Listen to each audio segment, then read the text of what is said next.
Good morning दोस्तों। मैं आज आपको पटवार क्षेत्र नीति का नया टॉपिक सरल ब्याज समझाऊंगा। ठीक है, तो देखो सरल ब्याज में शुरुआत से समझते हैं, लेकिन उससे पहले मैं सबको पता है सरल ब्याज का सूत्र क्या होता है। P into R into T बटा 100। क्वेश्चन अगर ये एक कंपटीशन एग्जाम में क्वेश्चन आया हुआ है, सिंपल इंटरेस्ट का सूत्र क्या है।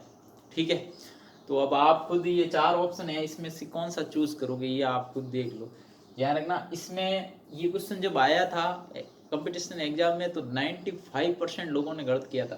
कारण क्या है, क्योंकि सब ने यही पढ़ा है कि P into R into T बटा 100, जबकि इसका करेक्ट आंसर से कंपटीशन एग्जाम में कौन सा था, ये था। ध्यान रखना, P into R into T, क्योंकि R का मतलब रेट दर है, उसमें प्रतिशत साथ में आ जाता है। या इसका मतलब ये क्वेश्चन ये फॉर्मूला ये राइट होगा। ठीक है, दर का मतलब होता है कि जैसे मैंने कह दिया कि एक मूलधन है 1000 रुपए। ठीक है, प्रिंसिपल 1000 रुपए, रेट मैंने दे दी 5%।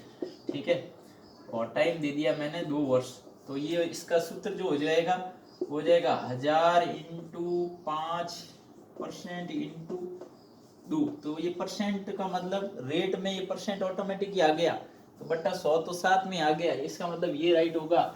इसलिए अब इस को ध्यान से रखना। वैसे अगर आप मान रखो तो रेट का मतलब वो परसेंट होता है, रेट में वो 100 ऑटोमेटिक बट्टे में चला जाता है। सूत्र मेन ये होता है P into R into T. अब गलत नहीं होना चाहिए कंपटीशन एग्जाम में। ठीक है, तो देखो आप पेन कॉपी साथ में रखना। मैं आपको ऐसा समझाऊंगा कि मैं आपको ये नहीं कहता हूँ कि आप मेरे चैनल को सब्सक्राइब करो या लाइक करो। अगर आपको दिल से पसंद आए मेरा वीडियो तो चैनल को सब्सक्राइब करना और लाइक करना। ठीक है, तो देखो ये अब देखते हैं, हम इस पर चर्चा करते हैं क्या होता है मूलधन, क्या होता है। वैसे तो सामान्य तो सबको पता ही होता है, फिर भी एक बार देख लो कि अगर किसी को हम मूलधन, देखो मान लो किसी को हमने 100,000 रुपए उधार दी, तो वो तो होगा उसका मूलधन। ठीक है, अब मैंने उसको 1 साल के लिए 1000 रुपए उधार दिए, तो वो मुझे वापस 1000 नहीं देगा 1 साल, उसने मुझे वापस दिए 1 साल के बाद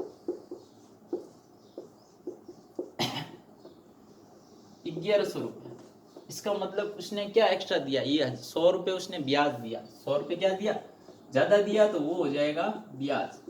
जो हमें एक्स्ट्रा चीज मिला वो है ब्याज। ठीक है, और टोटल कितने दिए 1100, तो 1100 होगा मिश्र धन, ध्यान रखना। ठीक है, तो ये होता है मूलधन, मिश्र धन, ब्याज। और दर तो कितने परसेंट के हिसाब से ब्याज लगाया तो वो हो जाएगी दर, और टाइम कितने साल के लिए दिया 1 साल के लिए, तो वो हो जाएगा समय। ठीक है, तो इस पर कुछ क्वेश्चन लेते हैं। मैं क्या कहता हूँ, मैं मेरा तो एक ही फंडा है कि एक ही फॉर्मूला याद रखना है, सारे फॉर्मूले नहीं रखने, इसके सिर्फ कॉन्सेप्ट याद रखने।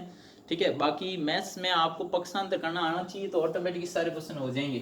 ठीक है, तो पहले तो देखो इसमें कुछ नॉर्मल क्वेश्चन लेते हैं। जैसे मान लो ये क्या मूलधन दे दिया मैंने। ठीक है, मूलधन 100 रुपए,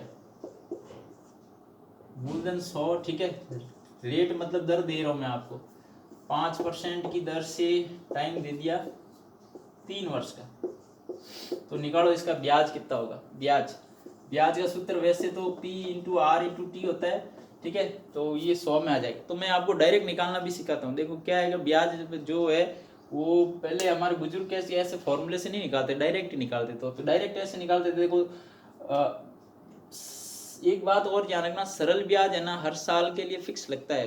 देखो एक तो सरल ब्याज होता है, एक होता है ठीक है चक्रवर्ती ब्याज। चक्रवर्ती ब्याज में क्या होगा, 1 साल के लिए जो ब्याज आया है वो ब्याज भी जुड़ जाएगा मूलधन के साथ, फिर वापस ब्याज लगेगा। इसमें ऐसा नहीं है। तो देखो इसमें देखो 5 साल 5% की दर से 3 वर्ष का ब्याज। तो आपको क्या करना है, इन दोनों को सीधे ही गुणा कर दो। कितना हो गया, 1 वर्ष में 5% है, तो 3 वर्ष में कितना हो जाएगा, 5 का 3 से गुणा करोगे तो 15%। ठीक है, 100 का 15% कितना हो गया, ब्याज कितना मिलेगा 15, ब्याज कितना मिलेगा 15%, ब्याज मिलेगा आपको 15%। अगर इसका मिश्र धन पूछ ले तो डायरेक्ट भी निकाल सकते हो। मिश्र धन हो जाएगा 100 में 15 जोड़ोगे तो कितना आएगा 115 रुपए। ठीक है, तो इस प्रकार से होगा। ठीक है, तो आप एक इनका डायरेक्ट गुणा करके भी आपको डायरेक्ट मान रख सकते हो फॉर्मूले में। ठीक है, या फिर फॉर्मूले में सीधा मान रख दो तो भी आंसर सही आएगा। तो अब कुछ इस टाइप के क्वेश्चन लेते हैं, जिसमें देखो मैं टाइम चेंज कर रहा हूं। जैसे मैंने परसेंट ले लिया 6%। ठीक है, टाइम मैंने ले लिया, ध्यान से अब ध्यान देना एक वर्ष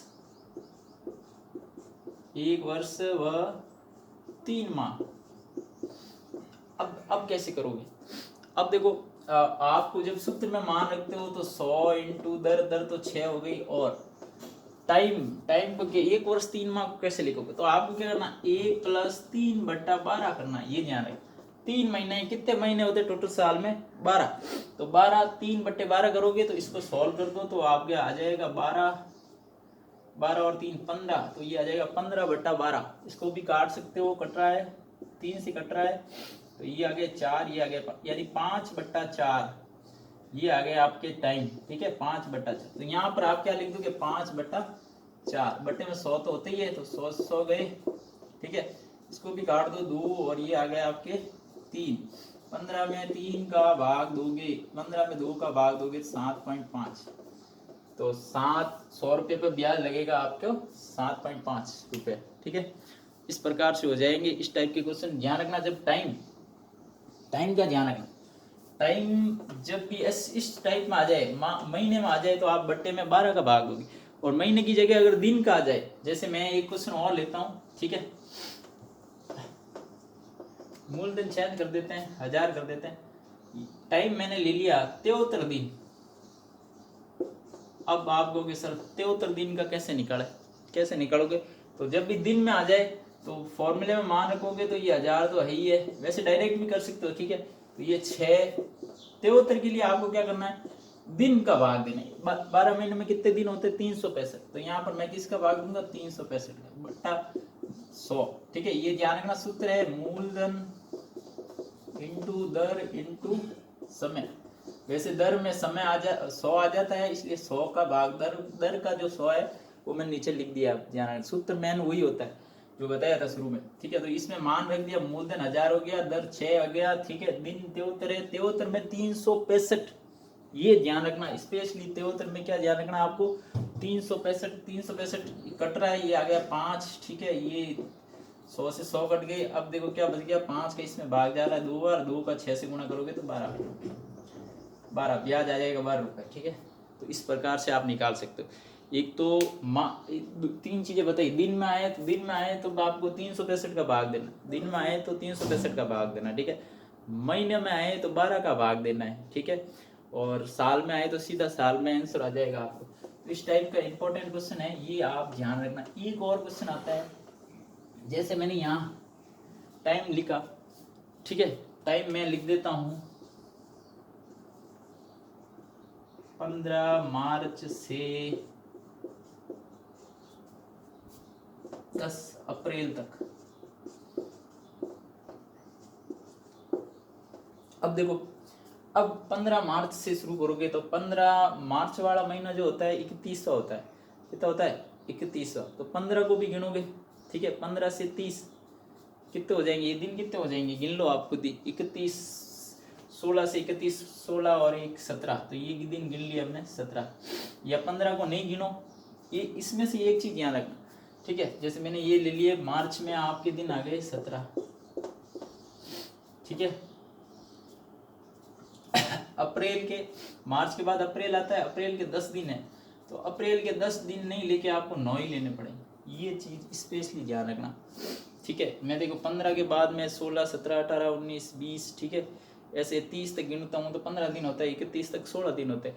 15 को खुद को भी गिन लिया, इसलिए 17 दिन हुए। ठीक है, इसमें अप्रैल 10 अप्रैल को नहीं गिनना है। जैसे मैंने तुम्हें क्या कहा, जैसे अगर मान लो मैंने किसी से 100 रुपये उधार लिया, आज लिए, ठीक है, कल मैं उसको वापस दे रहा हूँ, तो मैं उसको कितने दिन का ब्याज दूंगा? एक दिन का ही दूंगा ना, कि दोनों का दूंगा? आज भी लिया, कल दिया तो कल का ब्याज दूंगा, ऐसा नहीं है।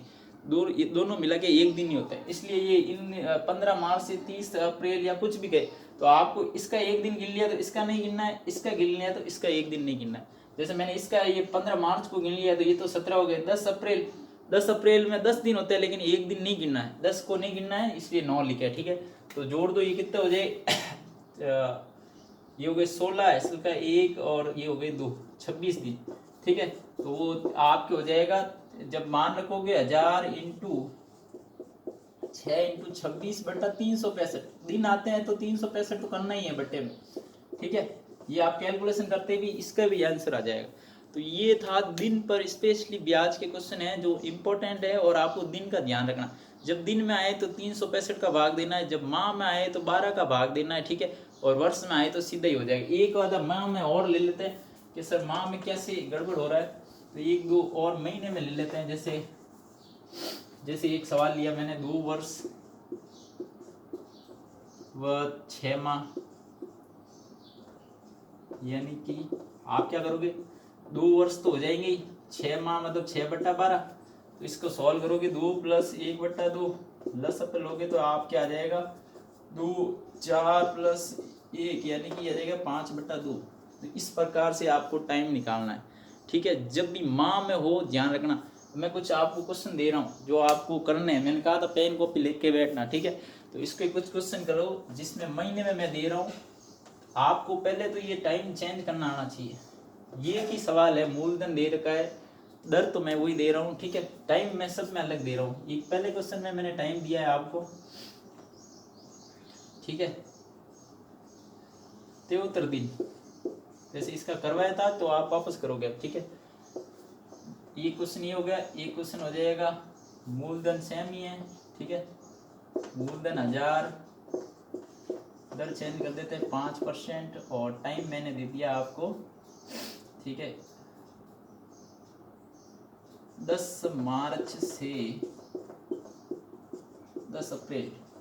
दिन गिनने ध्यान रखना इसमें, ठीक है। और मैंने कहा था दिन हो तो 365 का भाग देना है, ठीक है। ये तो हो गया एक सवाल। एक और क्वेश्चन लेते हैं, तीसरा। देखो मूलधन 200, दर ले लेते हैं 4%, ठीक है। और टाइम का ध्यान रखना। टाइम मैं इस बार चेंज कर रहा हूँ, फिर टाइम मैंने ले लिया है 3 वर्ष और 9 माह। क्या करोगे, 3 + 9/12 बताया था मैंने। इसका ध्यान रखना। ये कुछ होमवर्क क्वेश्चन है आपको करने हैं, और कमेंट बॉक्स में आंसर भी लिखना है, ठीक है, ध्यान रखना। इसका ले लेते हैं, मूलधन ले लिया मैंने 500, ठीक है, दर ले ली 10% की, और मैंने फिर टाइम चेंज कर दिया। ध्यान रखना, टाइम मैं यहाँ पर लिख देता हूँ आपके 1 वर्ष और 3 माह। 1 वर्ष और 3 तो ले लिया था, 6 माह ले लिया। इसको आपको ये 4 क्वेश्चन के कमेंट बॉक्स में आंसर करने। टाइम पर टाइम ध्यान रखना। दिन में आए तो 365 का, महीने में आए तो 12 का भाग देना है, और साल में आए तो सीधा साल का तो हो जाएगा, ठीक है। तो अगर आपको मेरा वीडियो दिल से पसंद आए तो चैनल को सब्सक्राइब करें और ज़्यादा से ज़्यादा शेयर करें। Thank you.